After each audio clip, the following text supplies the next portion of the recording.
I'm Maha Al-Farra. I am the Managing Director of the Galilee Foundation. Thank you so much for joining us today. For those of you who know us, thank you for joining us again on these webinars. And for those of you who do not know us, the Galilee Foundation, the main thing that we do is we provide scholarships to underprivileged Palestinian students, talented Palestinian students, and we also partner with other educational organizations. We are so happy to have you join this webinar, which we promise is going to be a fascinating, interesting discussion. It's entitled Palestinians and the High-Tech Industry in Israel, Opportunities and Discrimination. And if you would like to know more about our work, you can obviously check us out on galileefoundation.org.uk or drop us a line. We'd be happy to have a chat with you. And also follow us on social media. We're on basically all of them, LinkedIn and Twitter and Instagram and Facebook. So without further ado, I will introduce you to Khalil Jahshan, who is our very own board member and also the executive director at the Arab Center in Washington, DC. Over to you, Khalil. Thank you, Maha. Thank you for your kind introduction. And thank you, Diane, and other Galilee Foundation staff for making this webinar possible. I am, as always, very delighted to moderate this panel, particularly this one, which is timely in the sense of focusing on the topic that Maha just announced, Palestinians in the high-tech industry in Israel, opportunities and discrimination. Before we proceed with the introduction and introducing our panelists, let me say this is a good time to mute your mics, if you will, to avoid any interruption. And I also would like to remind particularly those who just joined us in the audience, you are welcome to participate during the Q&A session. If you have any remarks or any questions, please use the Q&A button at the bottom of your page, which will give me the opportunity to read that. If you don't mind, identify yourself and your affiliation, and we'll be glad to direct your question to the right participant. Ladies and gentlemen, although Israel is globally recognized for its advanced high-tech sector, it is equally criticized for its inherent educational and economic inequalities in general, and within the high-tech sector in particular. These inequalities have been characterized by the Organization for Economic Cooperation and Development, which evaluates such matters worldwide, the OECD, as, quote, higher than most advanced economies. In other words, the discrepancies, the inequalities are higher than most other countries. Israel is a divided society. We all know that, where at least two large minority groups, Palestinian Arabs, who constitute 21% of the population, and the ultra-Orthodox Jews known as the Haredim in Hebrew specifically, are much less likely to have jobs and more likely to be poorer than the general Jewish population. So the question that begs for an answer is why do we have these persistent inequalities? Let me give you just a couple of examples before we begin our program. Arab citizens today in Israel are over, that excludes, of course, the Palestinians in the occupied territories of the West Bank and Gaza, which is under siege. Arab citizens are over 20% of the working age population in Israel. Yet, they are only 11.5, almost half or 55% of the workforce with academic degrees. In 2020, the Israeli Ministry of Welfare and Social Affairs reported that the percentage of Arabs employed in the high-tech sector is less than 2%. Why is that discrepancy? This is precisely the rationale for Galilee Foundation's selection today of this topic for discussion, which relates directly, for those of you who know us at Galilee Foundation, directly related to our mission of empowering Arab students in Israel to achieve equality and socioeconomic advancement through education. We're very fortunate today to host three panelists with rich and diverse academic and practical experience to shed new light on this complex topic of discussion. I will introduce them in the order they will be speaking. They will speak for, I would say, like 10 minutes maximum each. And then we will dedicate the balance of our time for the art of conversation and entertain your remarks, comments, and questions that you will send us via the Q&A. Our first speaker is Dr. Tamara Kharroub, who is the Deputy Executive Director and a Senior Fellow at Arab Center, Washington, D.C. Her research work focuses on democracy and human rights in the Arab world. Dr. Kharroub publishes research and policy analysis papers and editorials exploring issues of democratization and transition, U.S. foreign policy in the Middle East, the Palestinian-Israeli conflict, identity politics, cyber geopolitics, and her specialty, which is the role of media and communication technology in the political process. She will focus on placing Israel's high-tech industry in the context of current political changes unfolding throughout the country. Dr. Amira Kawash is a Palestinian Iraqi-American artist. What a combination, Amira. And she's a social entrepreneur, an artist, a startup co-founder, and writer based in London. She's interested in local, consensual, and ethical approaches to technological design, data architectures, and automation. Dr. Kawash writes on various aspects of the Palestine issue, including a recent article, by the way, about the use of facial recognition technology in bolstering Israeli control over the Palestinians. She will focus her remarks on her surveillance research, the discriminatory pressures, and how artificial intelligence might have potential to be recast more positively than we are witnessing these days. Last but not least will be Dr. Mahmoud Kayal. He's a Ramallah-based family doctor, digital health entrepreneur, and current CEO of Wiqaya, a leading medical and health portal in the Middle East and North Africa, which was co-founded by software engineer Nada Shalabi. And it delivers state-of-the-art health and related information to Arabic-speaking populations in the region. Its primary mission is to provide the healthcare system with innovative and engaging tools to improve the prevention of chronic diseases. Dr. Kayal will focus his presentation on the Israeli high-tech ecosystem, the perspective of lived experience, and built-in discrimination within the system, impacting diversity, funding, and professional advancement. Ladies and gentlemen, welcome to this special webinar by Galilee Foundation. And we'll go ahead and proceed with the presentations. Tamara, the microphone is yours. Please go ahead and proceed. Thank you, Khalil. And thanks to the Galilee Foundation for organizing this webinar and for having me. My intervention today consists of three main parts. It'll be generally an introduction or an overview of the topic, and I believe that my co-panelists will get into more details on some of these issues. I'll start by giving a general overview of the Israeli tech industry and some trends in that industry. Then I will highlight some of the challenges and obstacles facing the Palestinian citizens of Israel in entering that industry. And finally, I will discuss the primary challenge, which is the political context in which this industry exists or operates. First, the trends in the Israeli high-tech industry. The industry has grown rapidly in the last decade. Its contribution to the Israeli economy has also increased significantly, and the number of people employed in general has been steadily increasing. The recent numbers, I think, almost 350,000 employed in this industry. It's an industry that is highly paid, so it contributes 25% to tax income in Israel.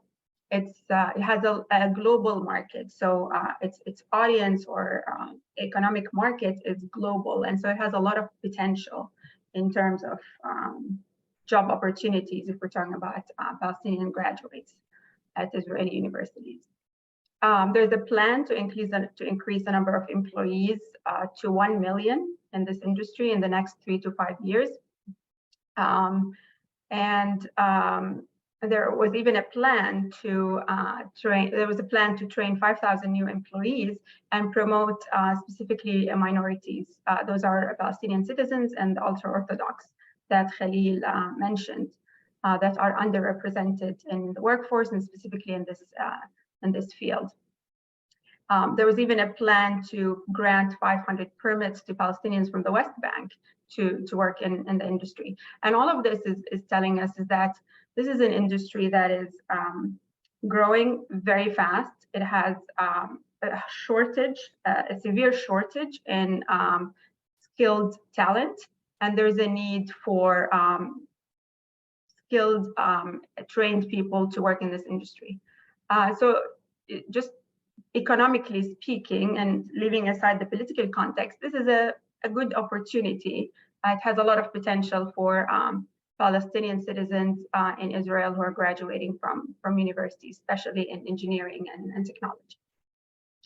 However, if we look at the Palestinian community, this rapidly growing industry and this demand for talent is coupled with an increase in the number of Palestinian students in the first-year programs in these degrees in Israel. The number of the Palestinian students has doubled in the last 8 years in these programs, and yet they still make up 1.8% of employees in the tech industry. And even worse, it's less than 1% of CEOs and managers are Palestinian citizens. And that's comparing to 25% of the population. And this brings me to, and Khalil got into that in a little more detail. And this brings me to the second part of my intervention, which is focusing on the challenges or the barriers to entry for Palestinians in Israel. First, you have the usual socioeconomic, geographic, and digital divides. Palestinian citizens account for 21% of the population, and yet comprise almost half of the poor in Israel. Geographically, most of the high-tech companies are concentrated in the Tel Aviv area, and so accessibility might be a barrier. So these divides tend to affect access to education, employment, and participation in the economy, where we continue to find Palestinian citizens are significantly underrepresented. And this reflects to the high-tech industry as well. I think the more significant barrier is discrimination.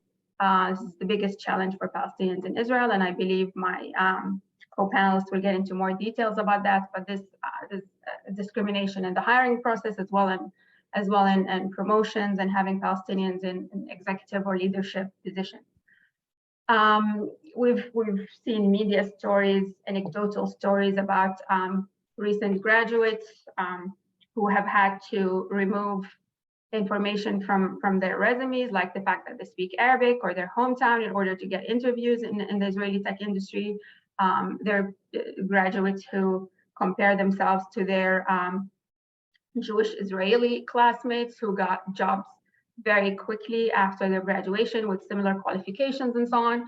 And so this is a context, not only Palestinians are discriminated against by law, but there's anti-Palestinian and anti-Arab racism that's contributing to these issues. And as I mentioned, promotions are also part of this. Getting promotions and getting Palestinians in leadership positions is very, very challenging for Palestinians in this field. It's less than 1% of managers in the business sector are Palestinians. My last section of this intervention is focusing on the primary barrier, which is the political context. The important thing that I want to note here is that the Israeli tech industry grew out of the military apparatus in Israel. And the Israeli military played a significant role in creating and sustaining this Israeli high-tech industry. It's, as Khalil mentioned, this is often portrayed as an innovative industry, Israel as a startup nation. However, technology field in Israel is highly military allied and largely involves the production of repressive technologies. And this is an added challenge for Palestinian citizens. And this is what I would call the military divide for Palestinian citizens who want to be part of this, so quote unquote, innovative industry. There are two important implications of this military relationship that are relevant to today's conversation. The first one is what is referred to as military capital. And this is for Israelis who serve in the Israeli army. They accumulate this military capital and professional networks through training while they're in the military. The military has a screening program to identify talent and put them through training programs in the high-tech industry. They kind of form ties and networks for people in this industry. And there's actually evidence for that. A study of Israeli high-tech workers' profiles reveals that there's a very high proportion of military capital amongst the employees, but also there's an institutional preference for those who possess this military capital. The co-founders of many tech companies began working together in the same army units.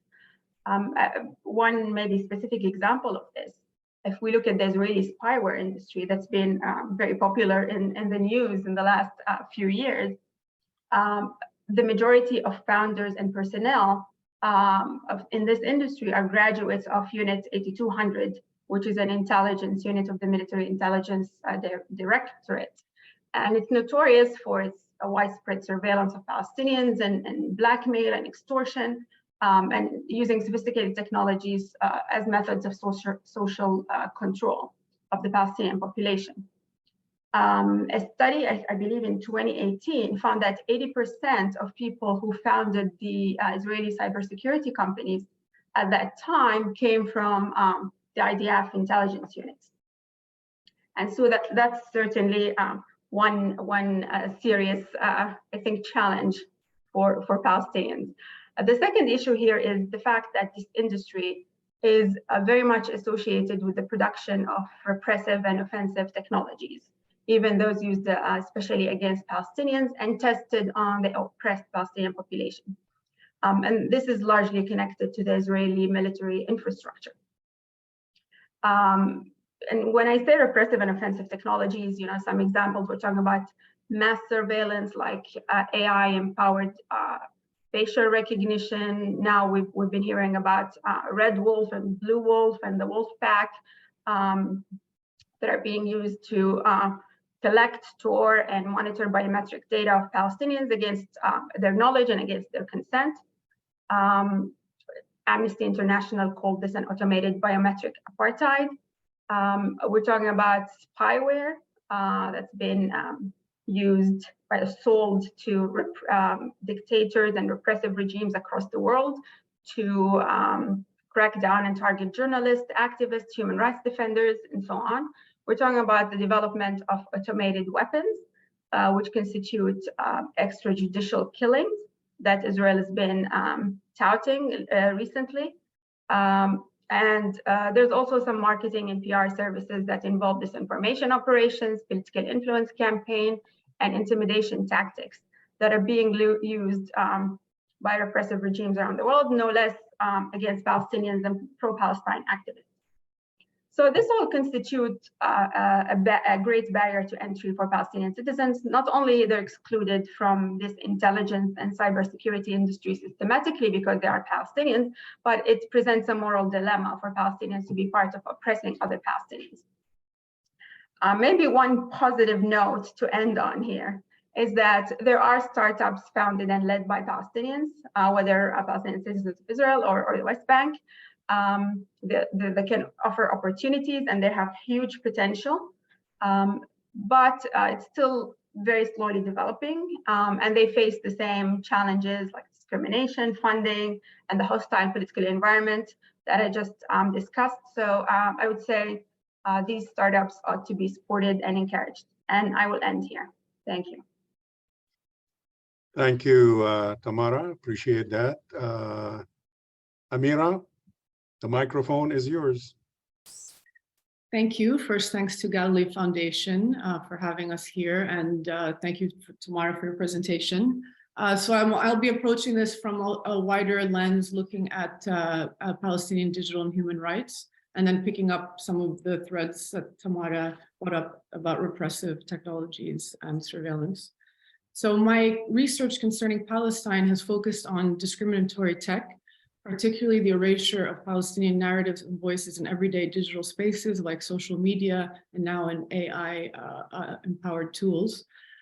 In my articles, I sound the alarm about new forms of discrimination that are appearing in the latest and shiniest new tech tools, ChatGPT, the metaverse, so on, and at the same time trying to use creativity and boldness to stage interventions in these spaces.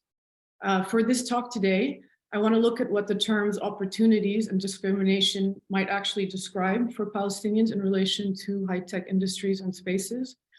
In particular, opportunities describe something very different as a word than the kinds of decisions and negotiations that Palestinians in Israel, the West Bank, or Gaza have to make when attempting to build livelihoods in the tech sector.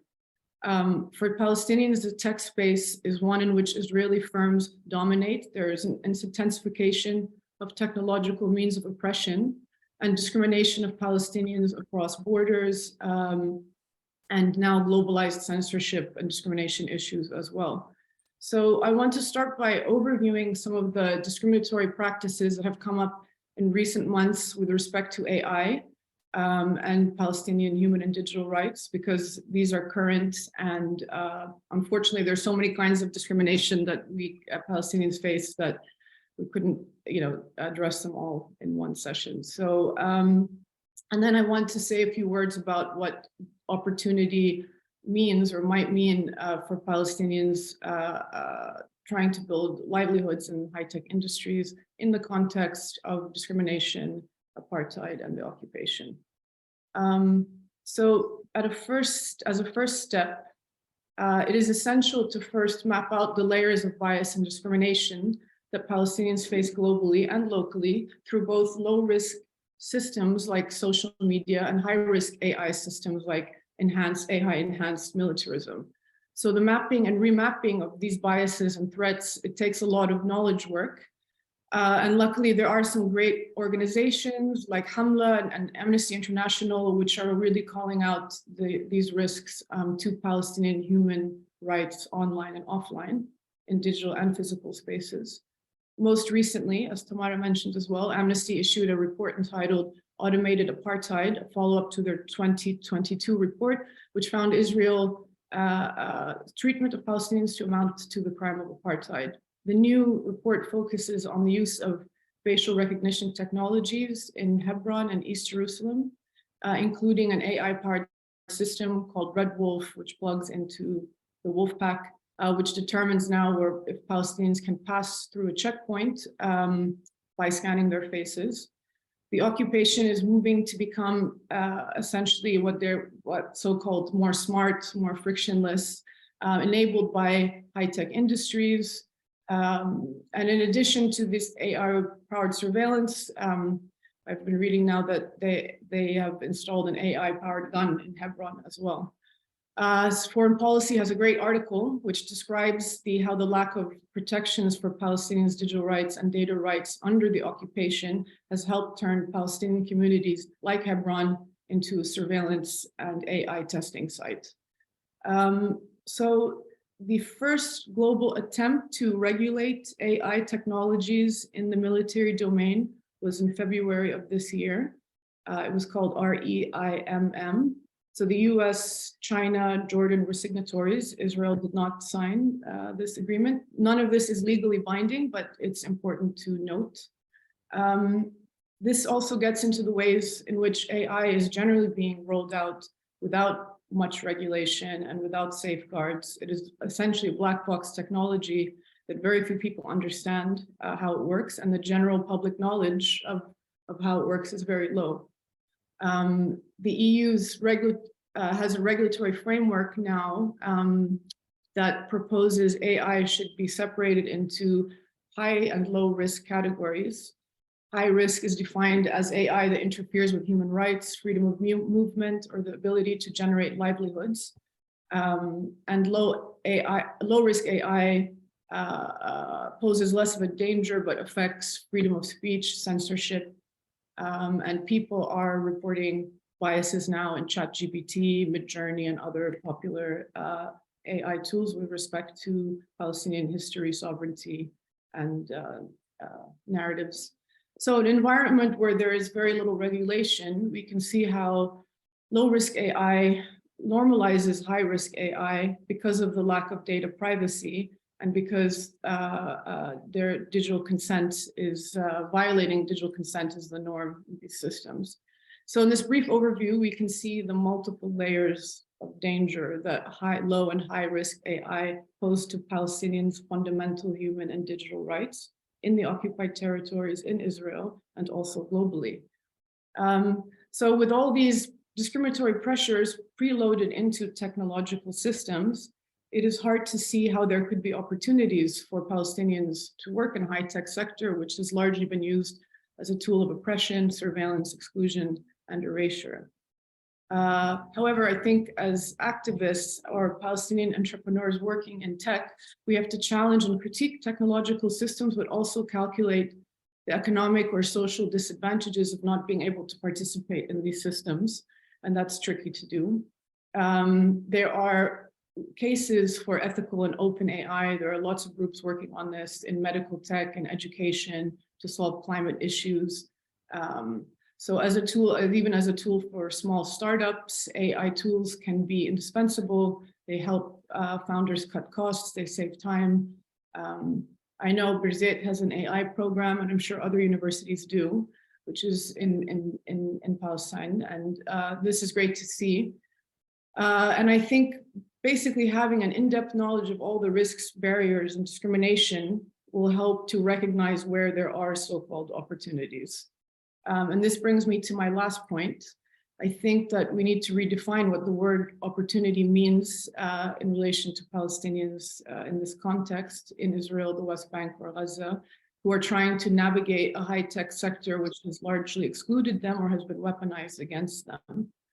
However, there are opportunities here that you may not see in other sectors. In some ways, digital technology and the high-tech sector can penetrate borders and boundaries in a way that other brick and mortar industries cannot, which provides new kinds of opportunities, economic opportunities. And I remember talking to Hamle for one of my articles, who's the co-founder of Ibtikar, a Palestinian startup investment fund in the West Bank. And she basically told me, we don't do anything with anything physical. We focus on web and mobile because of the Israeli restrictions on import, export, and hardware. So Palestinians are working more with cloud-based technologies, software development, etc. And she said, even then you need to anticipate a plan B and a plan C. So, you know, we've seen in these digital and high-tech spaces how Palestinians are overcoming some incredible barriers. And some of these are specific to opportunities that high-tech and digital can bring. So when we look at the example of Palestinian tech startups in the West Bank, we understand better that opportunity does not mean that this fortunate thing was just dropped on your lap and you then made the most of it. Opportunity for Palestinians in this context means a lot of creativity, a lot of willpower, a lot of resilience to make livelihoods in the midst of a very difficult and ongoing situation. So the example of the startups in the West Bank, it's really about overcoming crippling conditions of the occupation in order to be able to run a business. So opportunities are more like using creativity and will to engineer a break or window in an otherwise closed and oppressive system. So my sincerest hope is that a Palestinian-centered tech ecosystem grows and provides new generations of Palestinians with opportunities, in spite of the tremendous pressures of discrimination.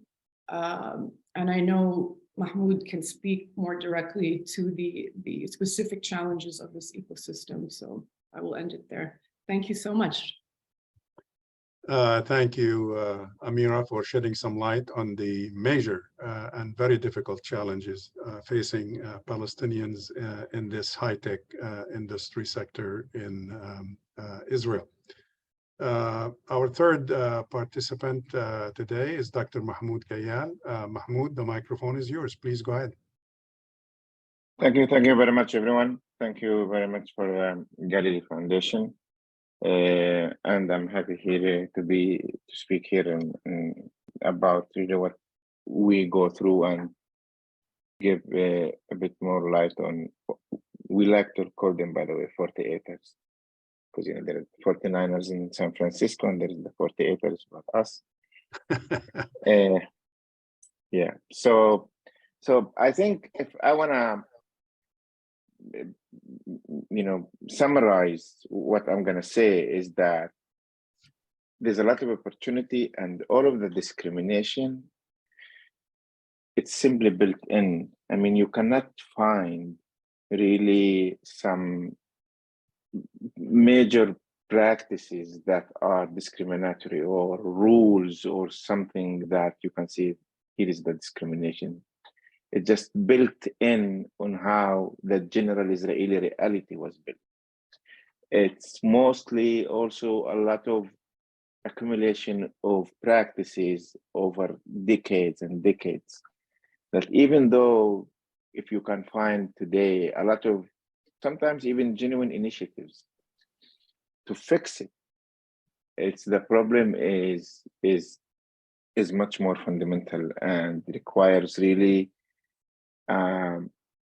deep intention and desire from the government and everyone in the ecosystem to solve it, which we don't really have today. So you went through the numbers. So again, we are 21% of the Israeli citizens, but we are only 8% of the, we are responsible, contribute less than 8% of the GDP of the country. We have about 4,000 engineers graduating every year. And we have thousands of highly qualified engineers, researchers, and physicians that are unemployed.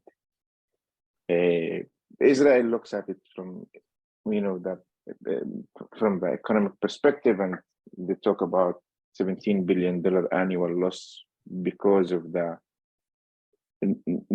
less participation of the 48ers in the Israeli economy. So as you said, even though we are 21% of the citizens, we are about, as of today, something like 20, even in some universities, 30% of the students in the Israeli universities. Even in the Technion, 30% of the computer science students are Arab. 60% of them are females, by the way. But still, we have 3% of the Israeli high-tech employees are Palestinians. By the way, I mean, if we go to the startup funding, I think we are less than 0.001% of the startup funding goes to Arab-founded startups.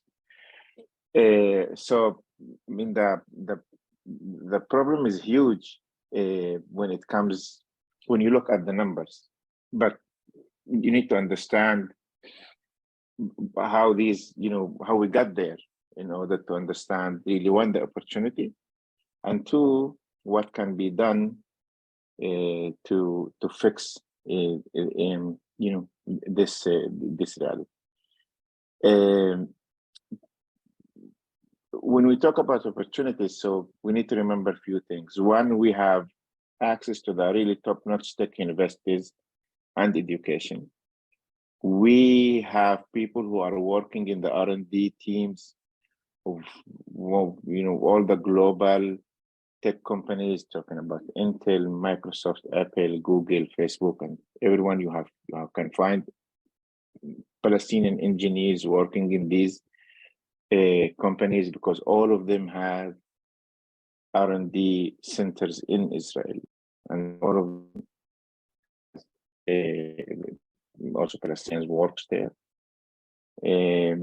We are exposed to really to the local startup ecosystem, which is, one of the best in the world.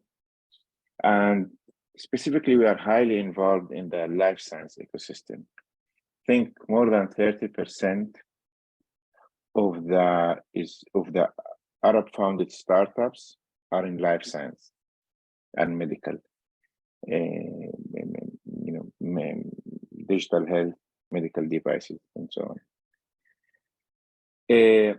So when I tend to speak a lot about employment and about high tech and Palestinians in general, and we need to to distinguish between two things. One is high tech employment and startups and entrepreneurship.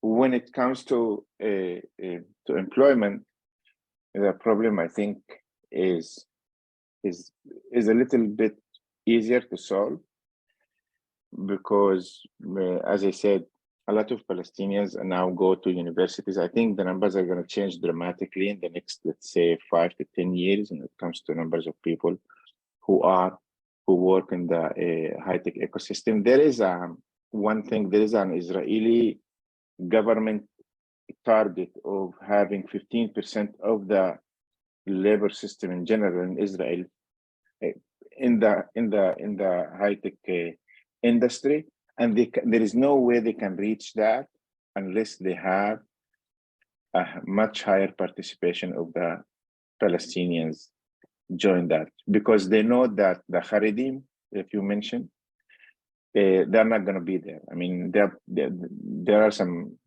progress they are making, but they know that because of their lifestyle, they're not going to really contribute their part to this change. And Arabs and Palestinians are the only one who has still the potential to contribute their part and get the Israeli economy to where it wants to be, with 15% in the high-tech industry. As I said, there's no really direct discriminatory laws. Even in the contrary, most of people who work in this industry, they know that, they tell you that most employers, they're even committed. Amazon, Google, Microsoft, they opened an office in Nazareth. Intel has really a lot of employees who are Palestinians.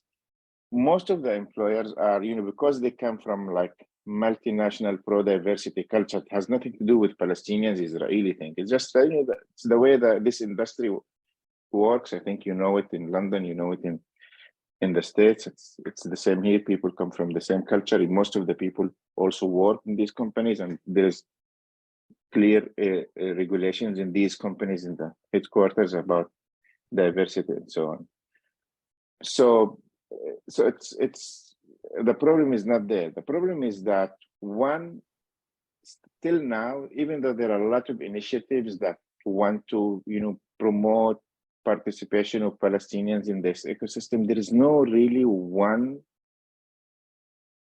let's say one plan or one ministry in charge of that. So you have a lot of efforts. You have, by the way, a lot of budgets being thrown everywhere here and there just to try to promote this cause. But from my experience, and I participated in a lot of committees and roundtables, and even the last governmental plan of 650 million shekels to promote the high tech.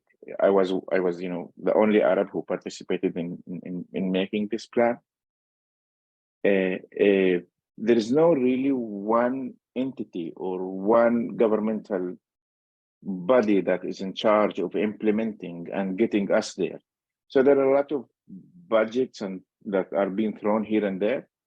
So everyone, usually they have a lot of plans and programs, but no one really looks at the big picture and says, okay, let's take this from here to there. This is what needs to be done. So everyone, at the end of the day, they tick all the boxes. We did this, we did this, we did this, but we didn't get to the result we wanted, because really no one cares.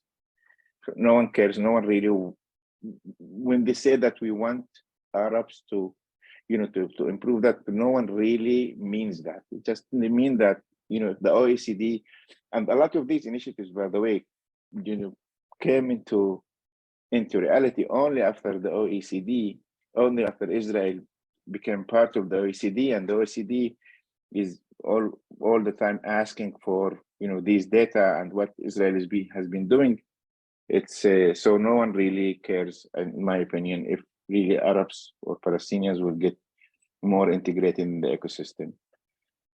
The second one is, if you go to the Palestinians where we live, so we don't have tech hubs in our areas. Most of the tech hubs are far from where we live in Tel Aviv. We live in most of the Palestinians live in the south, in the Negev or in the Galilee, and they are at least 1.5 to 2 hours away from Tel Aviv, Herzliya, and so on. We don't have we have less funding to our education system. We don't have the infrastructure in our towns to build the ecosystem there. We even, with the recent violence and crime wave that we're going through, I think it makes it much harder for companies who want to maybe come and employ people in the Palestinian community, because, by the way, before let's say the last 1.5 to 2 years, when we have just a bit this economic crisis, there's a lack of 15,000 engineers in Israel, and people and a lot of companies have teams in Ukraine, in India, but not in Sakhnin and Nazareth and so on. So now, if we want to go and convince them to bring these, to employ people there, most of our people are not seniors. They are not experienced; they are juniors, which is a bit problematic. And two, the reality, infrastructure and so on is making it much harder for us to convince companies to open sites in Arab towns.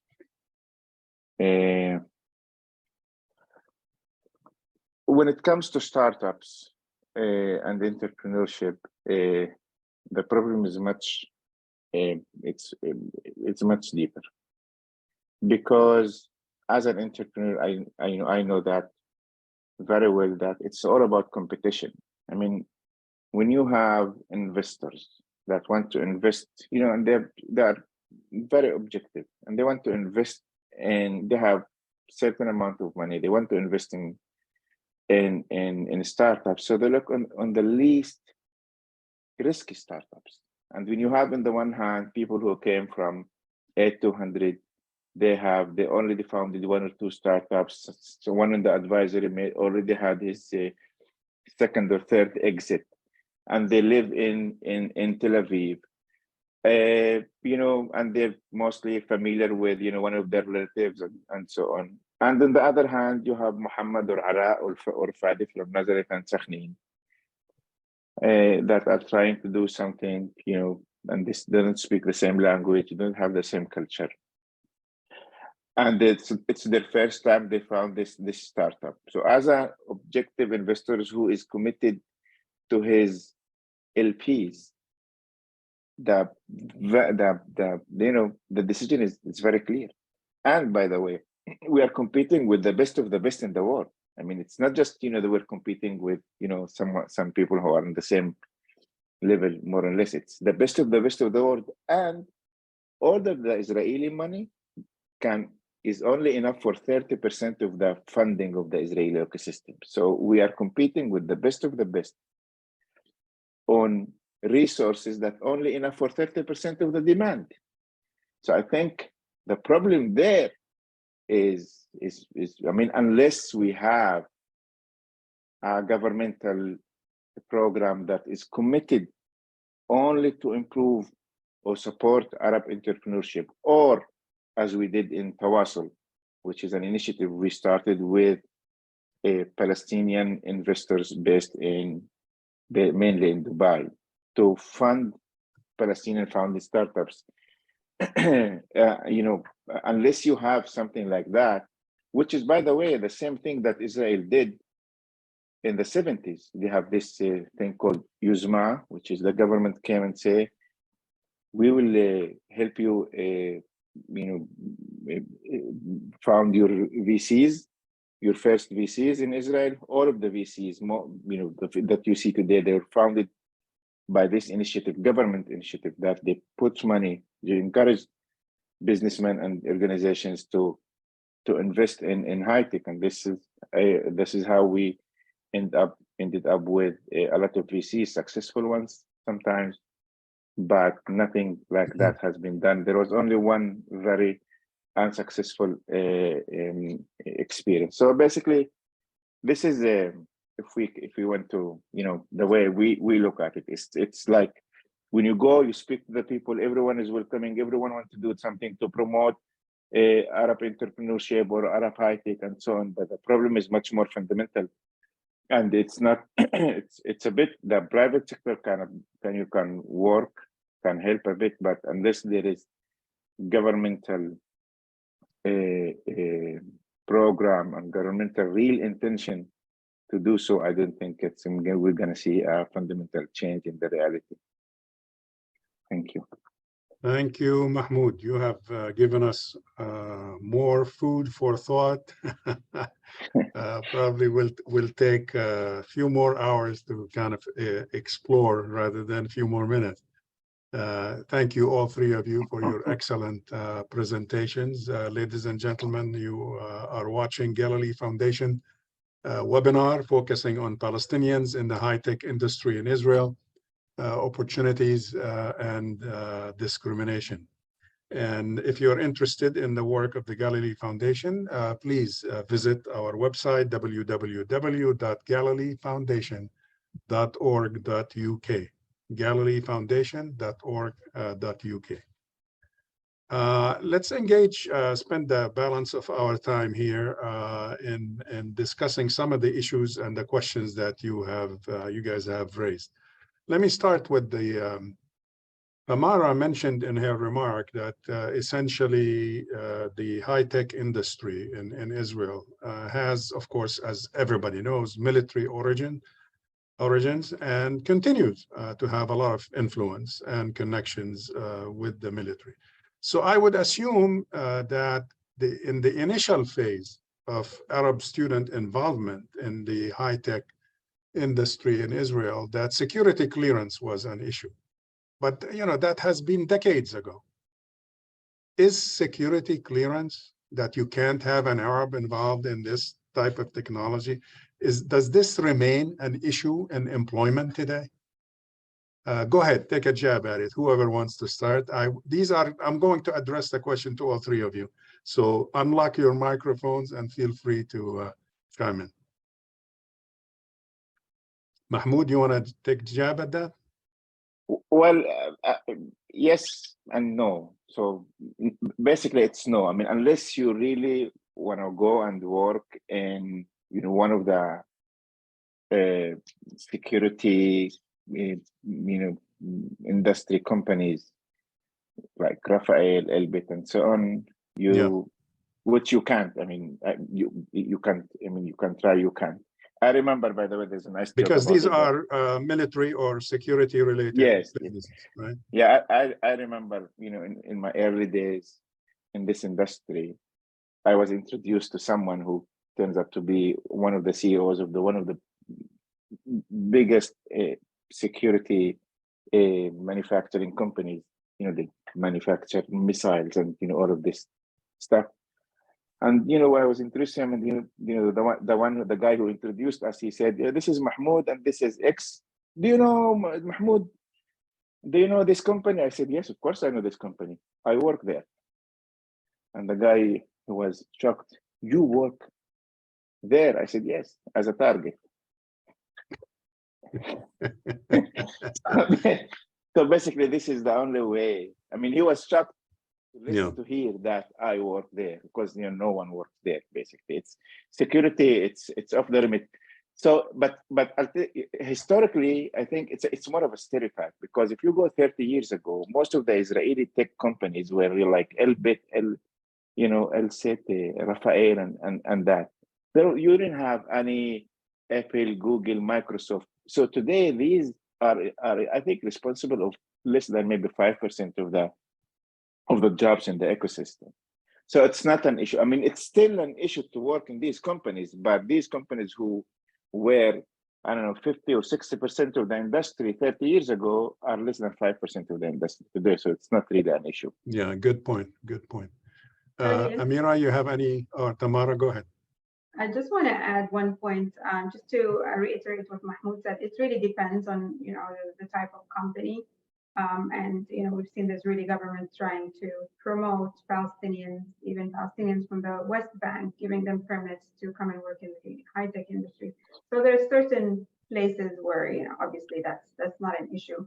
But also, I think just looking at the level of employment, because the numbers show that the majority of Palestinians are not in leadership or decision-making or executive positions. So that kind of excludes them from some accessibility in that sense. Amira? I don't have direct experience to be able to answer that question specifically, but I was thinking back to what Tamara brought up about military capitals. I mean, because it seems like the security you're both saying is not really explicitly the issue, but then how do cultures and networks form, and this notion of military capital and how that translates into network formation, is quite interesting too. So I would add it definitely indirectly impacts employment.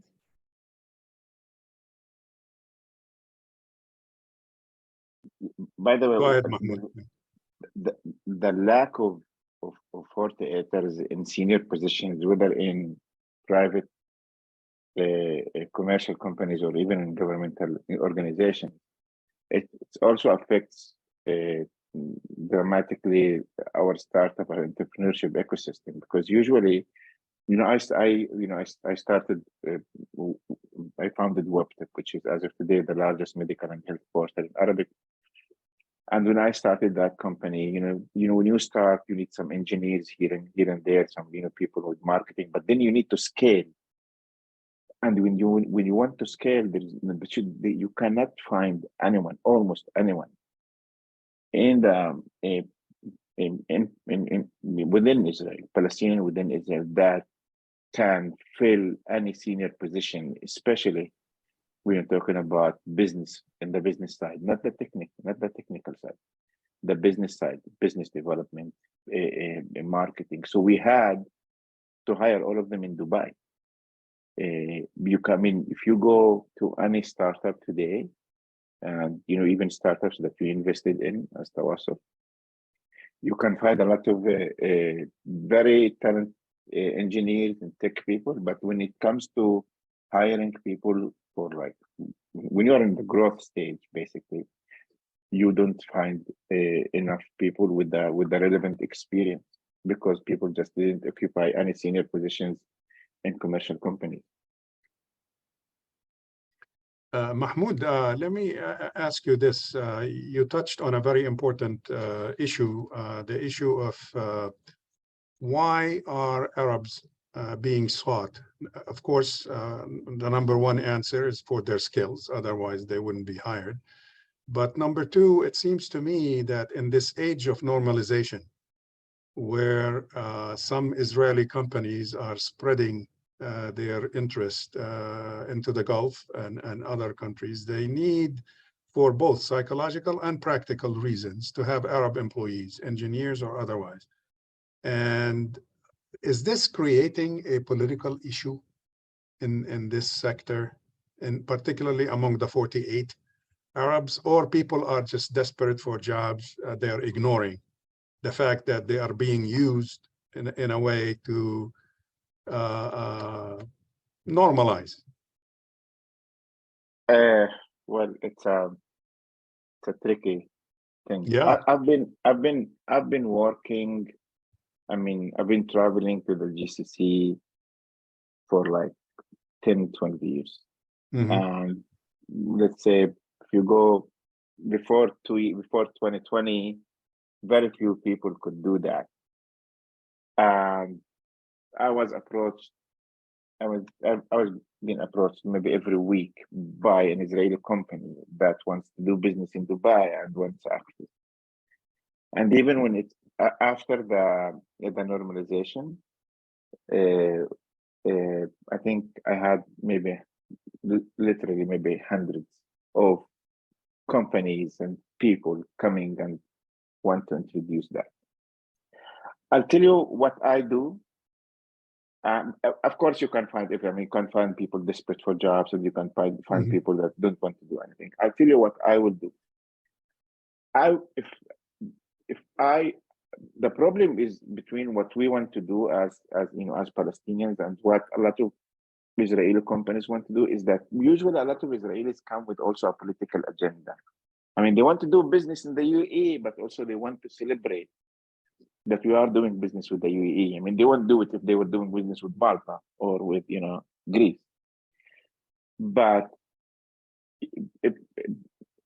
from my side, I mean, if a company has a value to offer to the, let's say, the UAE ecosystem, and it's being done transparently where Arabs can take part of it, but it's only on the merit of what they offer, not that we are Israelis and let's do this Israeli UAE thing or Israeli Bahrain thing. Just if it's about pure medical value, tech value, something like that, and it's done like, again, pure business. In my opinion, you can look at it and you can do it.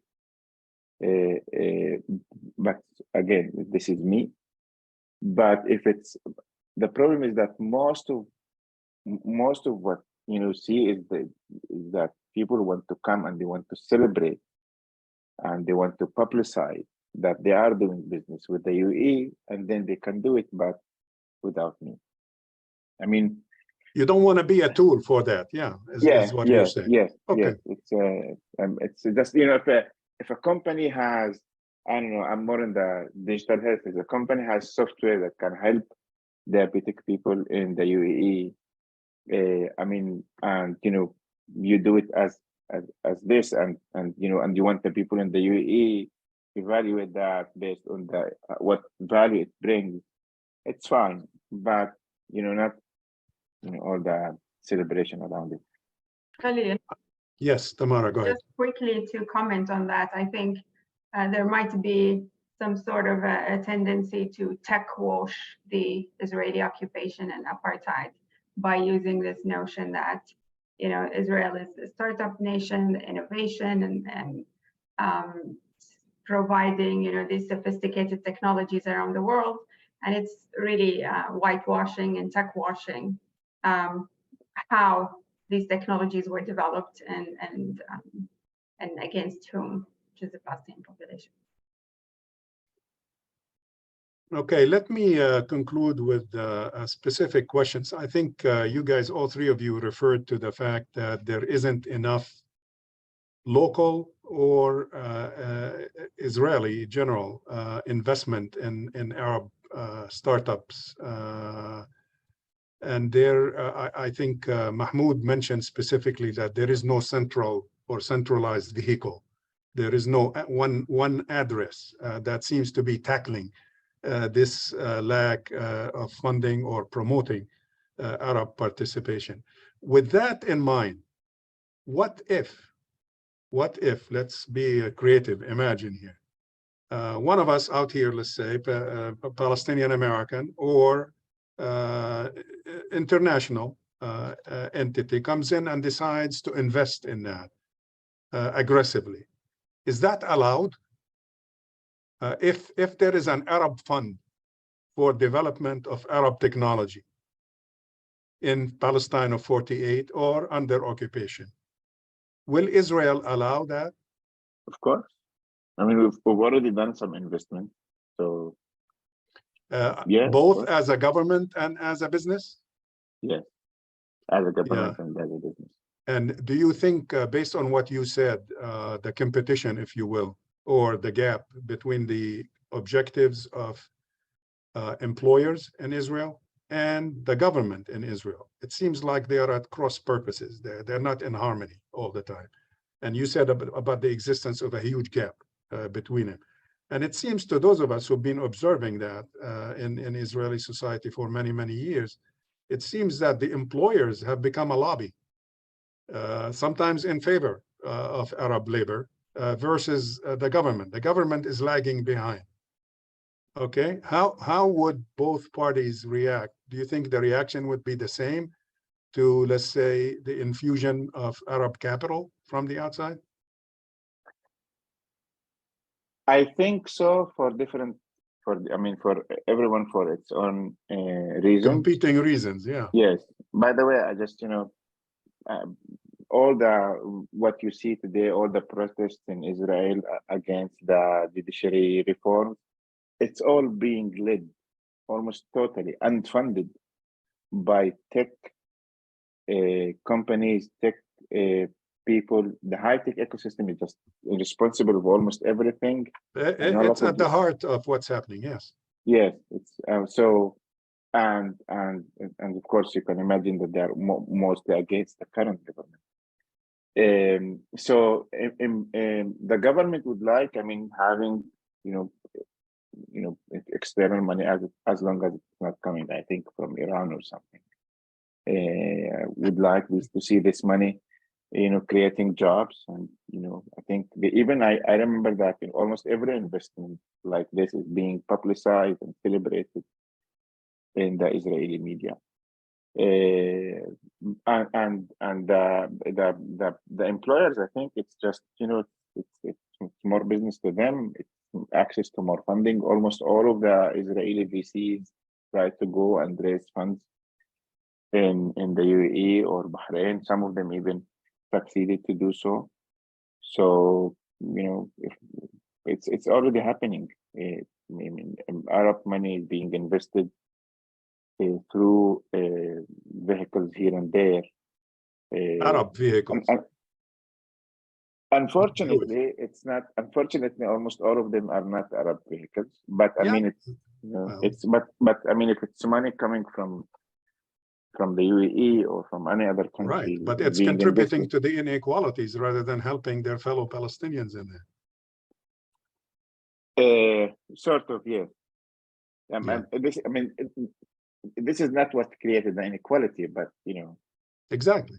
But you don't have to be a creator of inequality, but you can be a sustainer, and which is as dangerous and as bad.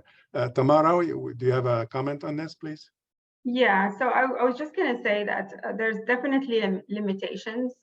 So we've known that the Israeli government weaponizes laws against, Palestinian organizations, Palestinian companies, Palestinian citizens. So there's always that risk, especially when funding is coming from overseas. There's always limitations and challenges and restrictions that are placed on Palestinian-led initiatives and even business initiatives. In the West Bank or occupied territories, we have a different challenge.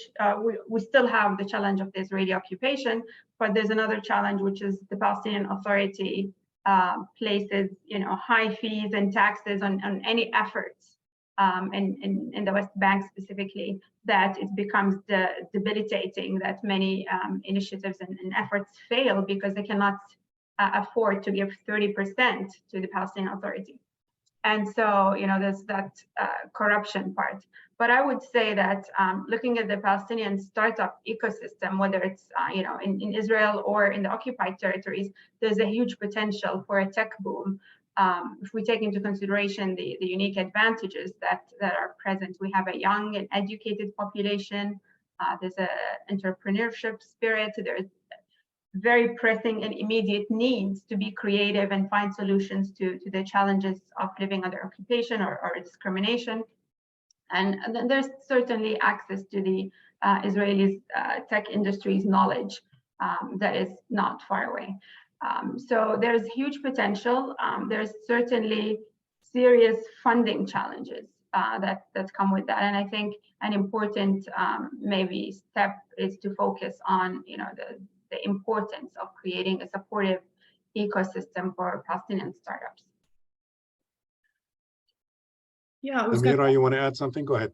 I do. I was just also thinking creatively and about, other than the creation of this governmental entity, which sounds really important, pressing, but I was wondering about, accelerators, incubators that are Arab-centric. So within, in connection with educational organizations, it's not enough to study computer science or just to have the knowledge, but to build the startup ecosystem at an educational level.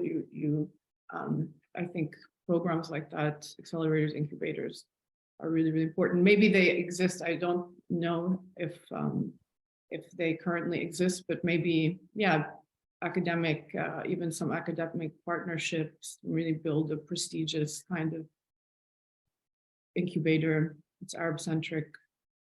Makes sense, yes. Let me ask you this final question to all three of you.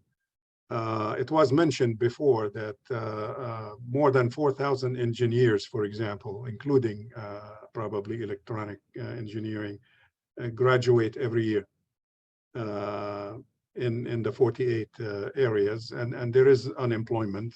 But I couldn't help but think of other areas or specialties in terms of education among the Palestinians in Israel that have become somewhat saturated. They tend to kind of dominate, if you will, that sector. For example, your area, Mahmoud, if I understand correctly, the medical profession is what, about 40% are Palestinian Arab doctors in Israel today, almost?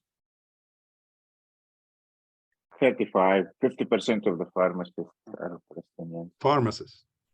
Yeah. Yeah, Okay. 35% in general. With that in mind, I'm asking a selfish question on behalf of Galilee Foundation, not personally, but Galilee Foundation, being a trustee of the organization. When we, let's say, help or empower students, Palestinian students in Israel to achieve their education, those who lack the funding and so on, are we reaching a saturation point in IT or in high tech? Should we diversify in where we invest our scholarships, or should we just continue and let the market take its own place? Are we reaching, let's say, similar to what we did in Arab society in Israel in the 60s and 70s, a saturation in lawyers, for example? I used to say al-ashara blera. We had too many lawyers because everybody was flocking to that, and at a time when other majors maybe were forbidden or not encouraged. I mean, I remember the days growing up in Nazareth when geography was considered a security risk by the government. They didn't want us to look at maps, but that was way back in the 50s and 60s. I'm revealing my age right now. But are we in the high-tech industry reaching any point of saturation where we need to diversify? I think we're still very far from that point. I see. I think we're even very far from that point in medicine. Mm-hmm. I mean, there is now a huge governmental program because there is a huge lack expected in the next few years in physicians in Israel. So I mean, people are a lot of doctors who came with the migration way from the Soviet Union are now retiring. Mm-hmm. And something more than 10,000 doctors are going to be retired in the next few years. And there is like literally hundreds of millions of shekels are being injected into programs just trying to overcome this issue. So the problem is not, I mean, the problem is not that there are too many doctors now. There are not too many doctors that have the ability to work in hospitals and get their residency. This is, I mean, you have doctors, but you don't have. What's the reason for that? Israel is a small country with very limited. Israel is not open to the entire world, as everyone thinks. I mean, everyone is like, a lot of problems could be solved in Israel if they just were open to bring others. That if they were willing to bring engineers Just from like the other US. countries, yeah, or even physicians. And Israel has a limited number of hospitals, and if you want to get your residency, you need to have enough, places in the hospital to get trained. Israel doesn't have enough hospitals, and Israel does not recognize people who come from other countries. Does not recognize their residency in other countries. So we end So they up have with, to repeat the residency in a way to qualify? Yeah. I see. So what you're saying then is, when we see 30% or more Arabs, 30% of MDs in Israel, or 35% are Arabs, and 50% of pharmacists are. It's a good reason to be proud of that, but it's not a good reason to stop. There is a lot more room for growing and maneuvering. I mean, for 21% of the population to have 50% of the pharmacists in the country, I think is a source of pride. But that's fine. Let them pursue what they want to study. Amira, you want to add something to that? Okay. Good, yeah. Okay. Go ahead, Go ahead. Amira. Let's conclude with Tamara and then Amira, if you have anything. Amira, you want to go first? I wasn't going to add anything, actually. I feel like we would address. Okay. So Tamara, go ahead. going to add to that I think the tech industry, purely economically speaking, it's still growing, and it's really far away from saturation. Israel is considering its market to be the entire world, and they're investing in more talent, more startups, and more companies. So purely economically speaking, there's still so much potential. I think with AI and the rapid advancements in technologies, the workforce is changing, and the skill sets that are needed are going to be continuously and rapidly changing. So I think it's still going to be in the technological field that is the greatest demand for talents and graduates, whether in Israel or around the world. But I think there is the skill sets that are needed that are changing, and so it's important to keep an eye on those things. Now we're talking, whether it's the health field, there's a need for tech graduates in the health field. So there's a lot of different opportunities, but again, so the skills that are needed are continuously changing, with maybe technologies replacing humans in some aspects, but creating a need for new skills in other areas. Amira, Tamara, Mahmoud, thank you so much. Ladies and gentlemen who have joined us for this webinar, thank you for joining us.